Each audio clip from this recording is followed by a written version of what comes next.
also the IUD can also be another method of kind of like a plan B.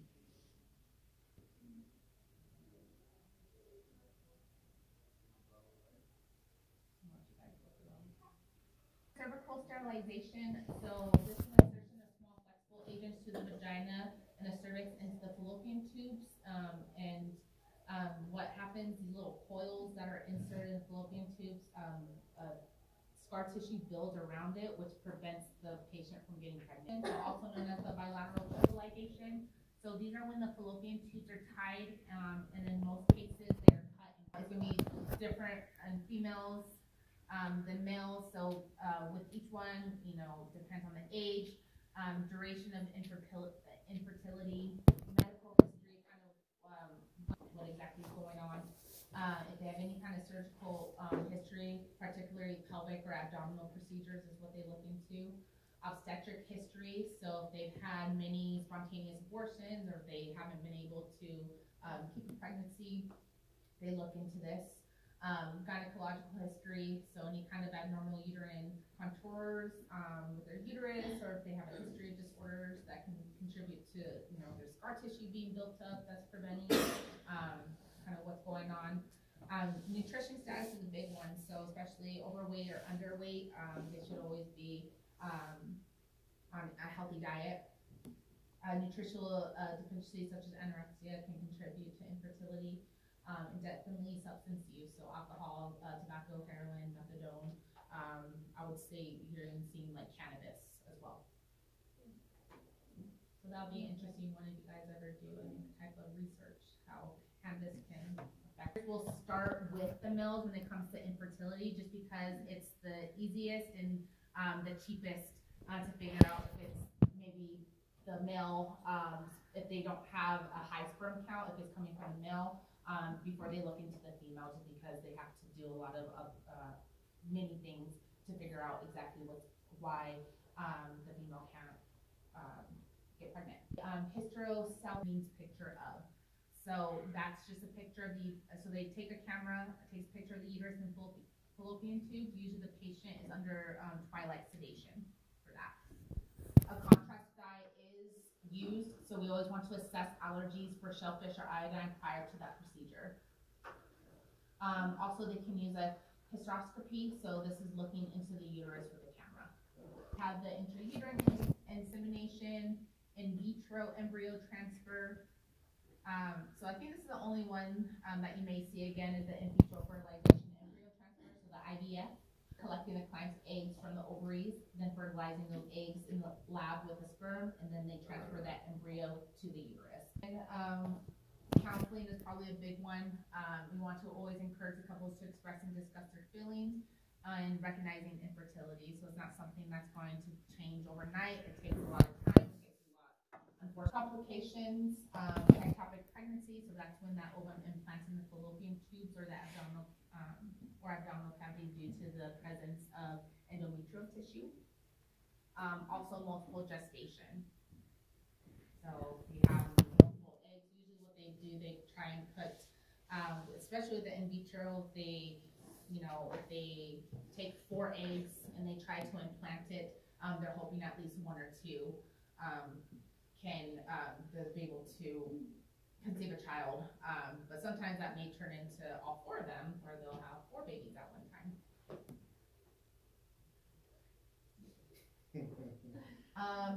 Or even more than that, like 8 or 12, which is crazy. The diaphragm is a big one to remember. Condoms, male and female condoms.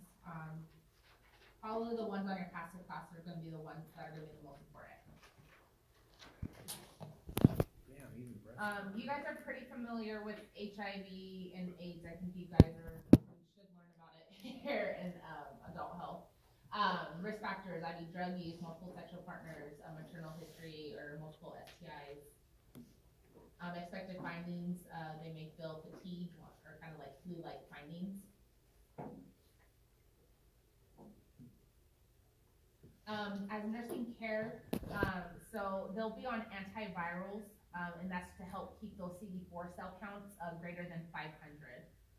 So they'll continue taking antivirals even through pregnancy. So they should continue to take their antiviral medication while they're pregnant. We just use standard precautions with these patients. We administer the antiretrovirals to the mother throughout the pregnancy and labor as ordered. We also will administer that to the infant as well at delivery. As soon as the baby is delivered, an important thing to remember is we bathe the newborn immediately after that baby is delivered and before being put on the mother. So usually after the baby is delivered, we do skin to skin. That baby will not go skin to skin on mom until baby is bathed. So that's an important thing to remember because you guys are probably going to see that. Again, we just give the antiretroviral therapy to both mom and babies to help reduce the risk, especially with if the maternal viral load is less than 1,000. So they keep an eye on that CD4 count. They'll keep doing blood work just to kind of see where it's at. But typically at 38 weeks, they'll do a scheduled C-section. And then hopefully with the higher viral load, the more chance, if the viral load is higher than 1,000, that increases the chance of baby getting HIV. So which is why we pay very close attention to these labs. So again, no breastfeeding these babies. You know, this patient is laboring. We want to avoid, before that, amniocentesis, we'll go into that. But we want to avoid amniocentesis, any kind of episiotomy if they have a vaginal delivery, any kind of forceps vacuum extraction, or any internal fetal monitoring we will not do on mom because that poses risk for baby getting infected. So no amniocentesis, no episiotomy, no forceps vacuum extraction, and no internal fetal monitoring. And then all states have a reportable disease list. So HIV and AIDS is commonly reported condition. So we do have to report that.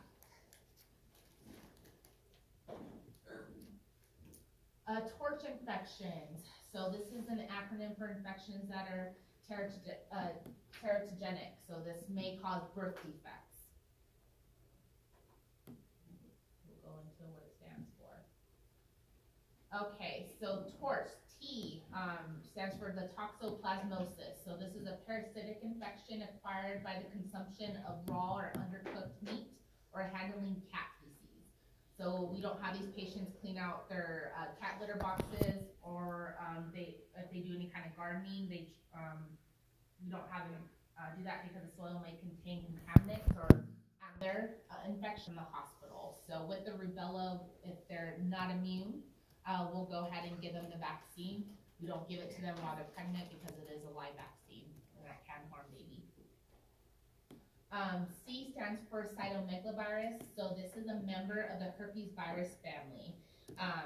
Once infected, the body retains the virus for life. So most people don't know that they have cytomegalovirus because it rarely causes problems in healthy people. So if the patient is, so if you have a pregnant client, their immune system is weakened, and it can cause a concern because it can be passed over to baby during pregnancy. Few babies that have cytomegalovirus, they may look healthy at birth, but they develop signs over time. So sometimes they won't get any kind of signs for months or even years if the mom is positive for the cytomegalovirus. The most common, the late occurring signs for the babies is going to be hearing loss and developmental delay. So definitely remember that for cytomegalovirus. Because you probably see it on CMS because it's been on the CMS for the past 2 semesters. Can you say one more time? What is it? Cytomegalovirus, the most common signs and symptoms for babies is going to be hearing loss or developmental delay. And it can also cause vision problems. And then we have H, which is herpes simplex virus. So this is catching HSV. So especially if you're looking through the client's history and they've had a history of HSV.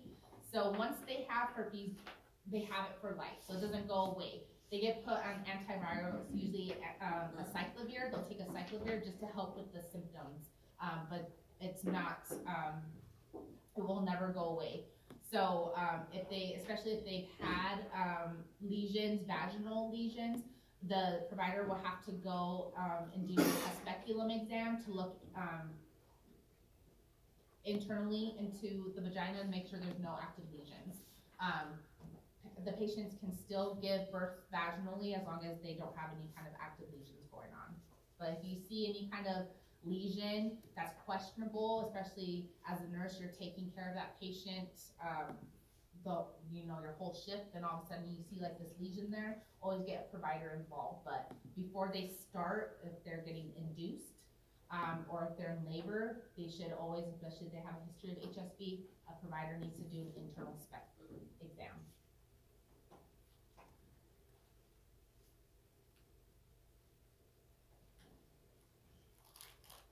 And then expected finding, toxoplasmosis, so there's often no manifestations. It's usually flu-like symptoms. If they're experiencing that, rubella, they may get some joint muscle pain, rash, or fever. Cytomegalovirus, there really aren't any kind of manifestations. Herpes simplex infection, so findings are consisting of painful blisters or tender lymph nodes.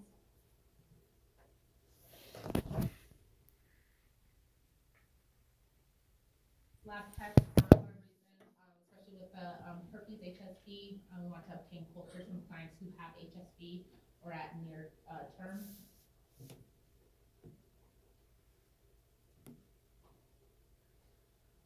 Nursing care, we're going to monitor the fetal well-being. Again, the big one, and you probably see this again, the rubella immunization. So those that it's contraindicated in pregnant patients. So if they are not immune to rubella, and all of these, we'll go over all the prenatal labs next week. But we'll figure it out from the lab, and then before they're once they have the baby, before they get discharged home, they'll go ahead and get the vaccine. And then after the rubella vaccine is given, they should avoid pregnancy for 4 weeks.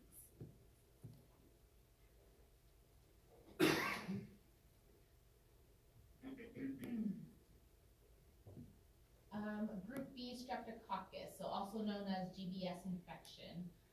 So this is a bacterial infection that can be passed through the fetus during labor and delivery. So usually with this one. Sorry, I like this little picture. So with the GBS, usually they get a rectal and vaginal swab that's done between 35 to 37 weeks. And then that swab is sent to the lab and it lets us know if they have this infection. So they'll be positive for this infection or they'll be negative for infection. And this is just a bacterium that colonizes in the gastrointestinal and urogenital tract of healthy adults.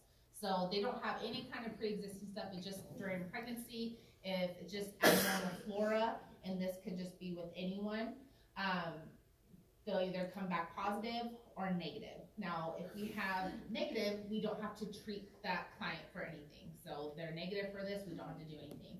For those patients that are GBS positive, when they are in labor, if we're inducing them, and they're gonna have a baby vaginally, we have to treat them with antibiotics, and usually penicillin is a first line. Now, those that are allergic to penicillin, then we can move on clindamycin. If they can't take clindamycin, we'll try vancomycin. But usually penicillin is going to be the first line medication that we give. So usually once they're in the hospital, they're in labor, we'll start their penicillin treatment. The penicillin is started when they are in labor. So just because they find out they're GBS positive doesn't mean they get started on antibiotics right away. They only get started on antibiotics once they get, once they're in labor or they're in the hospital. And they'll, and with the penicillin, we want them to receive 2 doses at least. So her and baby will be covered.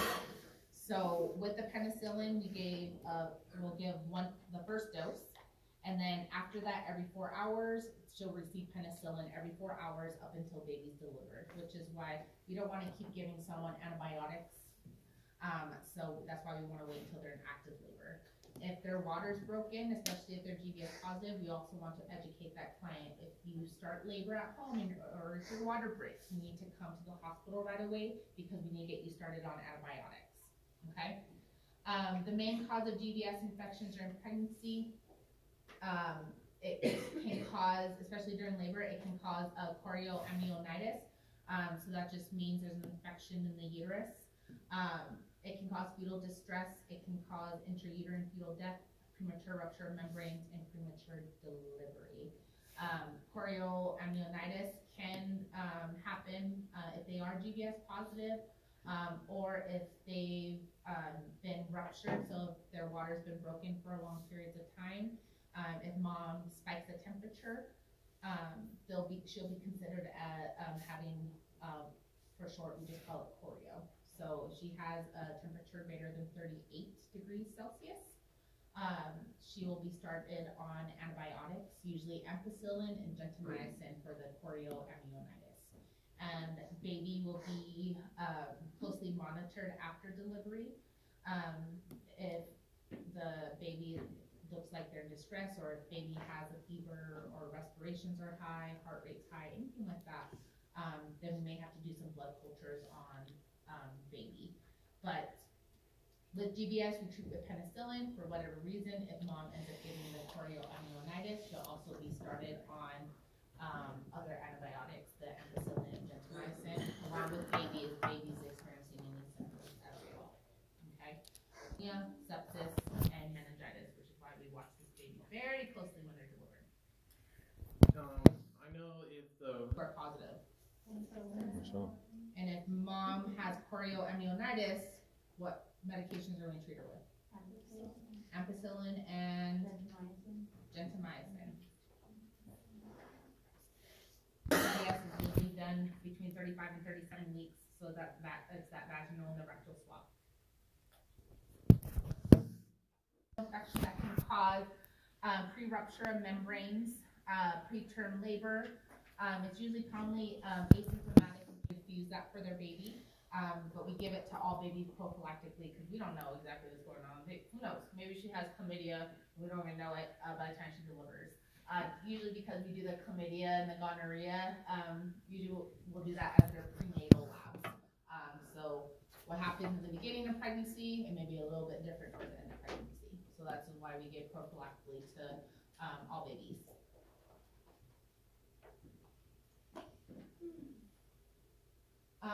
So in males, they may have some penile discharge, dysuria, testicular edema or pain. With females, dysuria, urinary frequency, spotting, itching, and usually a gray-white discharge.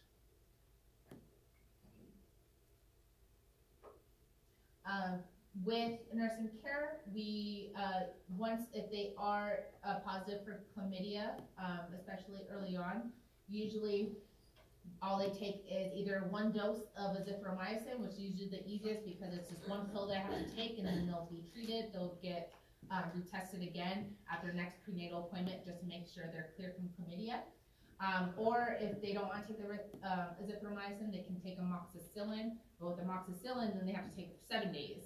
So would you rather take just one pill, or rather take like 2 pills every day for 7 days? So usually azithromycin is the first line treatment for chlamydia, and it's usually prescribed during pregnancy. Also, if that patient is positive for chlamydia, their partner should also be treated as well.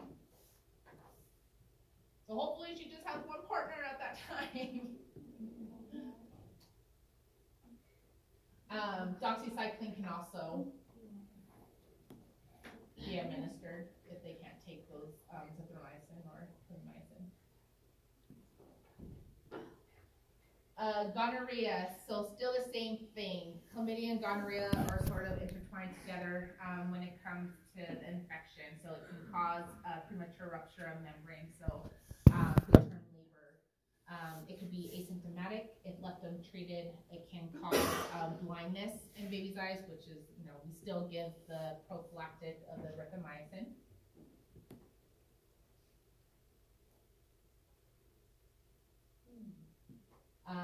We'll go in just the assessment findings in male dysuria, testicular edema, or pain. Usually that discharge is going to be white, green, yellow, or clear. And then with the female, dysuria, vaginal bleeding between periods, dysmenorrhea, and then they have that yellowish, greenish discharge. So chlamydia is going to have that white, kind of creamy discharge, and then you have your gonorrhea, which is the yellow-green vaginal discharge. It just sounds disgusting. And then usually with the, we can give ceftriaxone or azithromycin as well for gonorrhea. Usually cephalosporins are used for treatment. Tertiary syphilis. Okay, next, syphilis. So this is a bacterial infection that can cause preterm labor and infant infection. So usually with the syphilis, we test the patient in their prenatal labs, but we also test them as soon as they get to the hospital as well. It's just part of our routine labs that we get done on all patients that come into labor or being induced in the hospital. I think 3 years ago, there was a high prevalence of syphilis in New Mexico. So for whatever reason, if they come back positive for syphilis, they're usually treated with a shot of penicillin.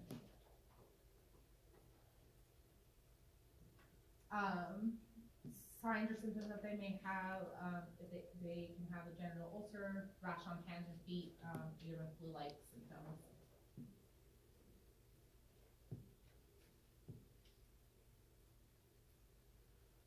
HPV, so this is the most common STI, so this is a cause of genital warts and cervical cancers. Usually there's routine screening for females 21 to 65 years of age. Those that, especially when I was a teenager, I think HPV, the vaccine just came, they just began with the HPV vaccine. So it was like a series that they would take as even teenagers. But now a lot of people have it. I never finished mine. They don't even have like a test for guys, like at least as I was growing up. Yeah, they look more, I would see more with the females. You don't really need to know. We won't go into HPV. We have other things we need to get done. Genital herpes simplex. So herpes is recurrent, it's lifelong viral infection. Again, when someone gets herpes, there's no treatment for it. There's the antivirals that can help with the symptoms. If they have outbreaks, they get started on a cyclovir, so they'll be taking a cyclovir to help with the symptoms, and then during pregnancy as well. As long as they don't have any kind of active lesions, you'll kind of touch base on this a little bit, but if they don't have any active lesions, they can still have a vaginal delivery. There is no cure, so they'll just be put on a cyclovir. So with the education, abstaining from sexual activity reduces the risk of transmission of disease, and that's with all sexual transmitted diseases or infections, don't want to call them diseases. And then the use of condoms will help reduce the transmission as well. So those are 2 education points that you may want to remember. With that, is there a good?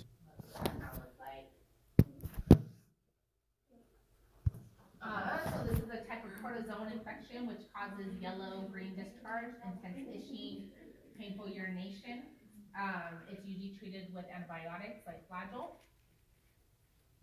So the metronidazole is what that's the medication that you'll see it read as.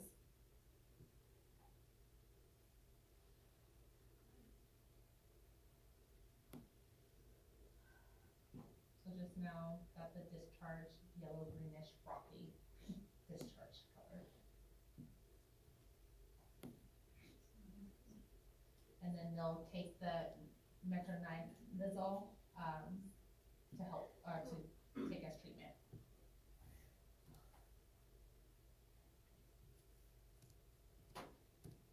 Bacterial vaginosis, so this is an infection commonly caused by the, I can never say that, Haemophilus vaginalis. It can also increase the woman's chances of developing a pelvic inflammatory disease. Any type of infection that mom has vaginally can put her into preterm labor. So, especially if you have patients that come in and they have like a different colored discharge or itching, they should be seen right away so we can swab and send that off just to see what type of infection so we can treat right away. Risk factors for BV is going to be multiple, new or multiple sex partners, unprotected sexual practices. Usually it's going to be a thin, white, gray discharge. That's going to be your fish-like smelling odor is going to be BV.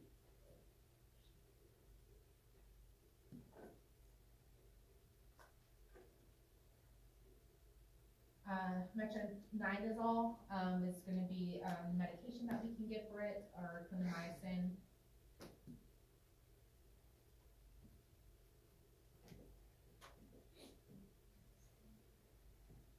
Candidiasis, so this is a fungal infection caused by the Candida albicans, so also known as yeast infection. So this is common during pregnancy due to changes in the vaginal pH and flora.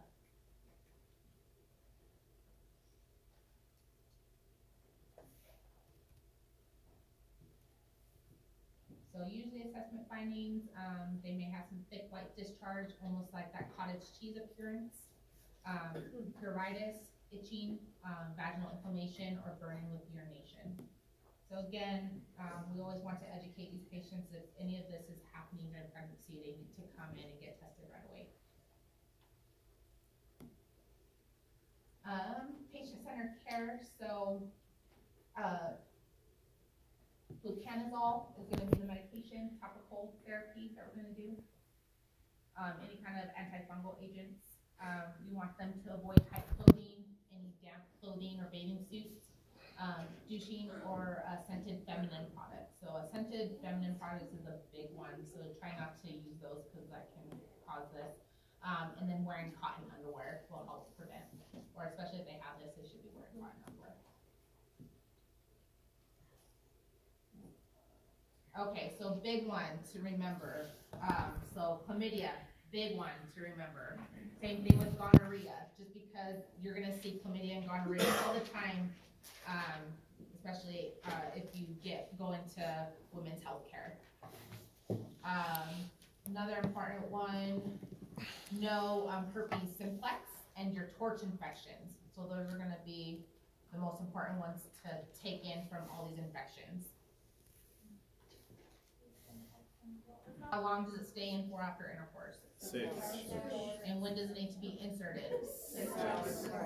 Higher, okay. 6 and 6. What's the number one, let's see, I'm trying to think of questions. What's gonna be 100% effective? Okay, fine, abstinence, protect from pregnancy and infection. Female and male condoms. Female and male condoms. Yes, that and abstinence. I'm trying to think. There's not a lot of questions. I have one. I guess to be First exam. If you want to set up a meeting with me to go over exam, I can go over your exam and we can go over the questions that you missed, so we can break them down together. I'll try, if we have time, at the end of class next week. Usually with review, I either do like a Jeopardy game that usually the students like, or we can